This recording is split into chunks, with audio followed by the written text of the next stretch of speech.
Well, good morning. It's time for another episode of Coffee with Mr. Larry. It is March the 2nd, if you can believe that. And it's a beautiful day here in Savannah, Georgia. So, we want to, as the Lord says, we want to rejoice in it. So, a couple of things: continue to pray for the situation in Ukraine. That is just a terrible place and a terrible thing to be going on right now. But God's in control, and our job is to pray. So, but with all that going on, I want to remind you, as I told you yesterday, a couple of things that people forget. We forget, right? We forget that in the last 2 decades, matter of fact, the first decade of this century financially is called the lost decade.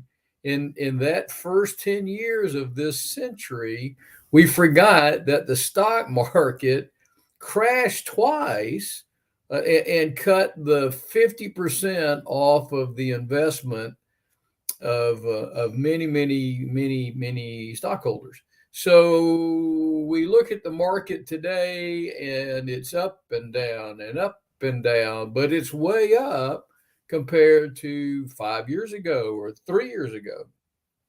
Couple of things though, I want to remind you because it's your responsibility and my responsibility to take care of ourselves and not depend upon the government or anybody else to ensure our future. So let me show you a real quick couple of things, and then we'll get on about our deal today.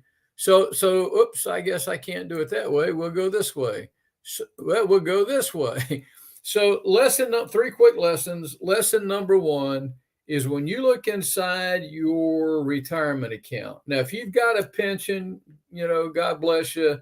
That's a lifetime guaranteed income, assuming that your employer continues to honor that responsibility. But most Americans don't. Most Americans have their retirement account in an IRA or a 401k or 403b, TSP, whatever, a tax qualified retirement plan. So, three quick lessons if your money is sitting in one of those. Number one, it's not all yours. If your money isn't, if you take a look at your statement today and you see that number down at the bottom and you're in one of those 401ks, IRAs, 403b, again, those tax deferred plans, you got to understand that when you open that up, you have a partner.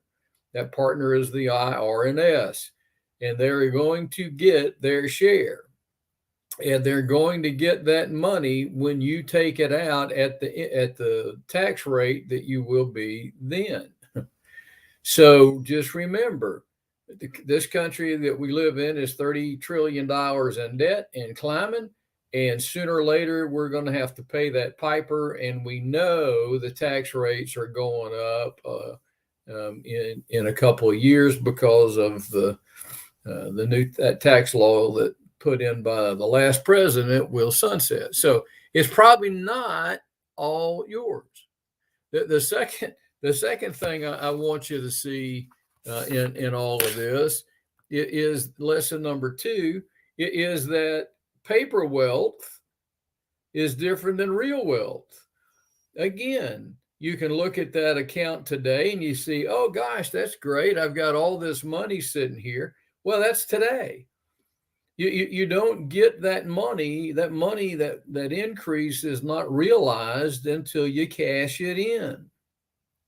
Again, in 2001 to 2003 and 2008 in particular, people woke up and saw that paper wealth that they had disappeared because things happened and the stock market went way down. So understand that if your money is in the stock market, that money is at risk.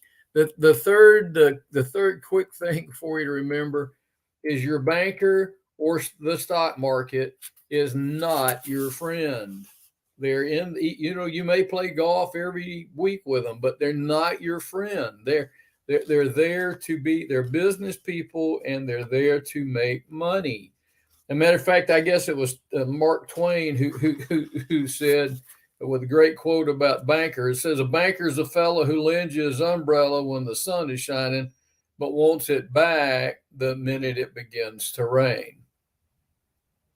These are life lessons. These are financial lessons, and they're things you should already know, but just in case you don't, it's my job to remind you. So thank you for your time, and I appreciate you streaming in on it. If you find this worthwhile, share it with your friends, and we'll be back, good Lord willing, and that proverbial creek don't rise, and we'll do this again soon. Take care. God bless. Bye-bye.